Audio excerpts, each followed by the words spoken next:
Today we're going to be talking all about how to store legumes. This includes beans, lentils, and types of peas.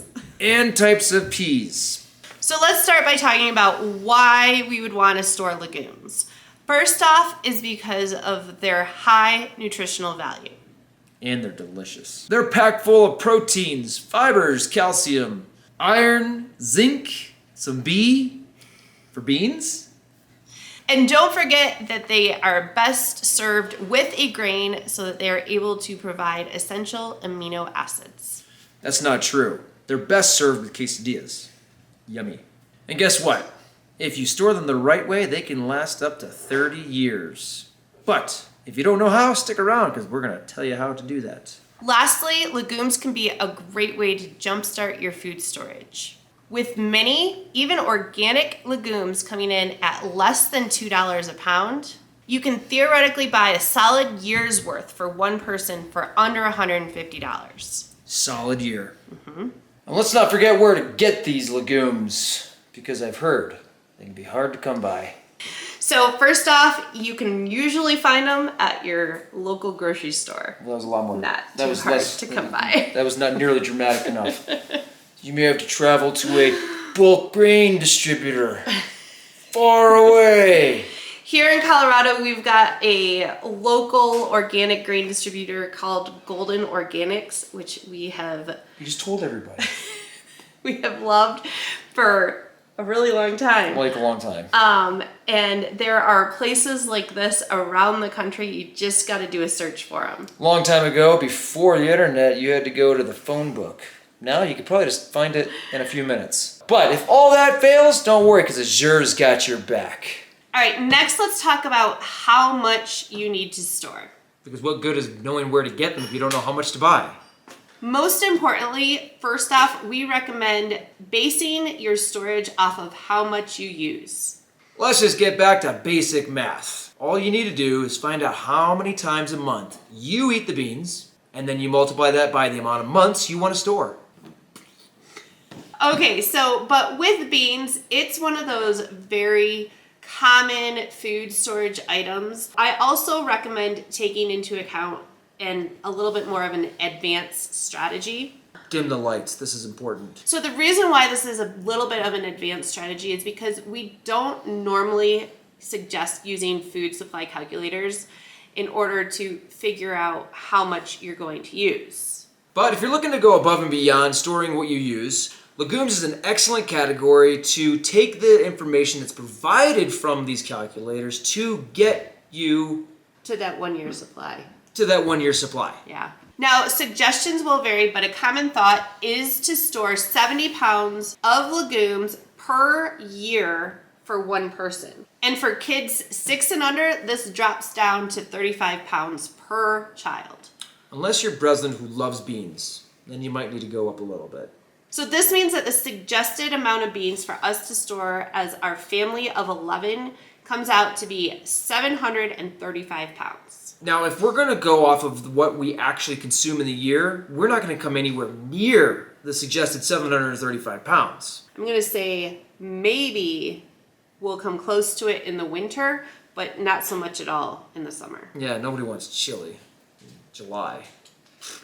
So some personal insight that I take from this is that we should probably work on building some more legumes into our diet, because we do value the convenience and the security of having a year worth of food on hand. And we also understand why legumes are such a high priority in the food storage list. Because they're shelf-stable for up to 3 decades, if done properly.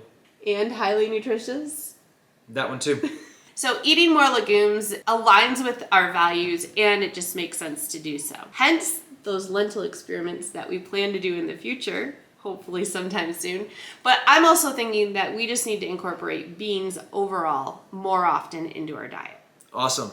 Let's eat more beans, because the more you eat, okay. The next thing to consider when storing legumes is to know what size bag you're gonna store them in. We got big bags, tiny bags, no bags. So when we make a meal that includes legumes, most often beans right now, we generally will not use more than 2 to 4 cups. because if I eat more than 2 to 4 cups, bad things start happening. So we're not going to use as many beans as we do rice, oats, and sugar. So in our working pantry, we're not going to have the need for a full gallon or a gallon and a half size container like we have for the other items. So we're going to store it into a more manageable size. Which is how we decided to store our beans in half-gallon mason jars. Most likely because we had half-gallon mason jars on hand, if we're being totally honest. No. Nope. So the general goal here is to use containers that don't need to be filled more than once a week. This helps prevent unnecessary clutter in your working pantry. It also makes having a bulk food supply and using it not a pain in the butt. Super convenient. Function over form. Oh, no. We got form and function. So let's take a minute and think about how many beans you're going to be using at one point in time for a meal, and then break that against the space you have available so you can determine what size container works best for you. Should be half-gallon though. And then use that quantity to decide what size Mylar bags you're going to use to store your legumes. And guess what? They got quart, pint, half-gallon, gallon, and 5-gallon bags. Maybe even bigger. They have gallon and a half, they have 6 gallon. They've got a lot of different size bags. If you're one of those odd people out there that collect random size containers, They got a Mylar bag for that. Now, the moment that you've all been waiting for, we're going to talk about how to store your legumes so that they can last for that 10, 20, 30 years that we've talked about. It's going to be short and sweet. Mylar bag, oxygen absorber. Check. See you in the next one. The best way to do any sort of long-term storage in a legume is with a Mylar bag and 1 to 25 oxygen absorbers, depending upon what size bag you use. And what size oxygen absorbers you're Yeah, using. it's a whole other calculation. For now, we just do 1. So you can buy beans and legumes, or beans and lentils in these number 10 cans. But the problem with these is that I believe they're a little bit too cumbersome to store, open, and then dispose of. Also, they happen to be a bit more expensive. Yeah. Packaging. And if you think you're going to go through the bag of beans you buy within a year, you can just go the easy route and dump it into a 5-gallon bucket and refill your jar as needed. Due to the mess, inconvenience, and the opportunity for spoilage, we don't recommend this method. All right, so let's jump back to our preferred method of using Mylar bags with oxygen absorbers. Since earlier, we already determined that we're going to be storing our legumes in a half-gallon mason jar inside of our working pantry. We're going to, surprise, surprise, be using half-gallon Mylar bags to store our legumes. In our vast legume storing experience, we've noticed that a 25-pound bag of beans is approximately 8 half-gallon Mylar bags. But Usually a little bit more, but yeah. yes, sometimes it might vary bean to bean and who's packing, but 8-ish. So each month that we order legumes, we try and set aside time and make sure that we have enough Mylar bags to pack each of the 25-pound bags of legumes that we get. We have found that if we're doing just one bag of 25 pounds, it takes us about 20 minutes. Now, that is from start to finish, and so I'm going to say if we were doing, say, 4 bags of legumes, that's not going to be 4 times the 20 minutes. It's going to be more like 40 minute total. It also depends on how many times you spill the beans. It also depends on how many interruptions you get. As we previously mentioned, that 25-pound bag of beans is going to take up 8 half-gallon bags, or 4-gallon bags, or 15 to 16 quart-size bags, depending on what size container you have inside your working pantry. Now, if you're new to using dried legumes and you don't want to go all in on a 25-pound bag, it's totally okay to get started with a much smaller amount. Yes, you can go to the store and easily buy a 5-pound bag of any type of bean you want. You can actually get them in 1-pound bags if you want. That would be silly. But if you are a individual or smaller family and are Might not just be so silly. yeah. So let's discuss how many 5-pound bags it takes to fill up a gallon. So if you purchase a 5-pound bag from the store or from Azure, you are going to need a 1-gallon jar, just one. It will fill it up not quite all the way, or a 1-gallon Mylar bag.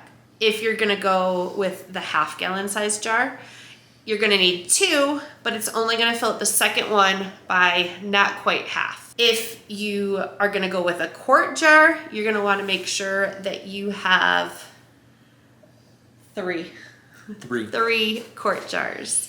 This is actually a pretty good way to start, because if you're new to beans and legumes, you can just buy smaller amounts, try them out, and the ones that you like, go buy more. And store them the right way. Okay, now there's one more thing that you want to take into consideration before you start buying and storing legumes. Like we mentioned earlier with that crazy food calculator, we need a 735-pound stock of beans for our family for 1 year, which is ridiculous, but let's just take a look. So what we figured out is that one 5-gallon bucket holds 25 pounds. And so we have these shelving that are a little bit special. Most of the shelving like this that you find is 4 foot by 18 inches. These are actually 4 foot by 2 feet. So the great thing about them is that you can fit 2 buckets deep, and you don't have to stagger them, try and only fit like, I think 4 It would be an odd total buckets across the shelf. So we can fit 6 buckets, and there's extra room here for more. So, 6 times 25, do the math, 150 times 1, 2, 3, 4, okay, that's 600 pounds. And we're not using the top shelf because I feel like that would be too cumbersome. We put light stuff on the top. I understand, you just asked, what about this empty space right here?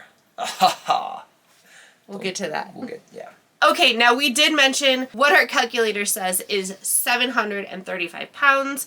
As Kevin just mentioned, we've got room to store 600 pounds. In our case, because of the much lower number of the much lower amount of legumes that we actually do most likely consume in a year, we're going to call it good with that 600 pounds. There you go, neighbor. Can you please put the bucket back? I don't think so, Tim. Before we move on to a special bonus tip on how to make using legumes even more convenient, we want to stress the importance of keeping a good inventory on hand. When storing legumes or anything in 5-gallon buckets, it can be hard to get a handle on what's actually going on inside, because you can't see through it. Back when we stored our bulk grains and beans loose in these 5-gallon buckets, every time that I did a food inventory, I'd have to go down to the food supply room and I would have to open up every single bucket. And then I would look inside and I would have to determine how much is left in the bucket and how much weight that meant that we actually had on hand. But eventually we smartened up a little bit and came up with a way super simple and easy way to keep track of what's going on inside. You can see here that every bucket that we store food in has a bucket inventory label on it. This not only provides a quick reference for shelf life of each specific item, how many Mylar bags you need based on weight, again, for that specific item, and how many pounds per quart and per gallon, and how many pounds each Mylar bag holds. I got so excited, I got choked up. But it also, most importantly, has a place where you can add a date and how much inventory you've added to the bucket with each time that you refill it. And then when you use it, you just cross off the circle to note that you have taken it out of the bucket. These are pretty much fully auto. And, you ready? Check this out. The suspense is killing me. These things have pretty much revolutionized the food inventory keeping system of the entire world. You don't know it yet, but now you do. And I love these guys so much, we're gonna share it with you today. Click on that link down below. You're gonna get more information on how you can get your hands on these hotcakes. Okay, but I've got to put one disclaimer out there because unfortunately, there's one thing that these labels will not protect against forgetful husbands who go downstairs, they grab a bag, and they forget to check it off. But for that, I highly recommend the coated door handle that allows you to keep all forgetful humans outside of your food supply room. Chuckle. Harper thought it was funny. Okay, last but not least, Harper's gonna join us for the last part because she's working on dinner. Hello. And we have a special bonus tip for you. And this one's all about convenience. Okay, so this first strategy is super easy up front.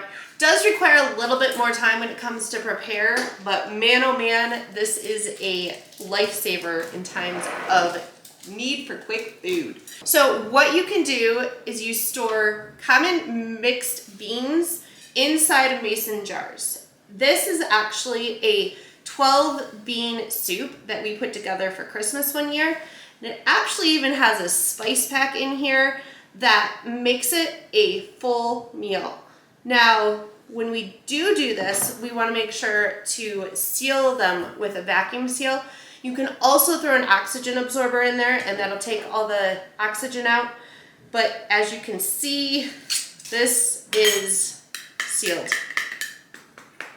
Another mix of beans that we use fairly often is our chili mix, which includes Kidney, Great Northern, Pinto, Black, Red. So that's 5 beans. I'm thinking about putting together some jars of that so that they're ready to go for that chili mix, because that's one of those that can very quickly drain our working pantry of beans if we're making a big batch. But we're not gonna stop there. Another strategy that you can do that takes a little bit more time up front, but it's totally worth it and is a super time saver in the end, is to actually go through and pressure can them so you can just go use them right out of the jar. And the great part about doing this yourself at home is that you can soak the beans before you can them so that they are prepared in a way that you are able to get the most nutrition out of them. Okay, if you're gonna be using a similar storage system like what we have downstairs in our food supply room, the 4x2 rolling rack with the buckets, with the labels, with the bag. Do you remember that small space on the side? Well, guess what? Hello!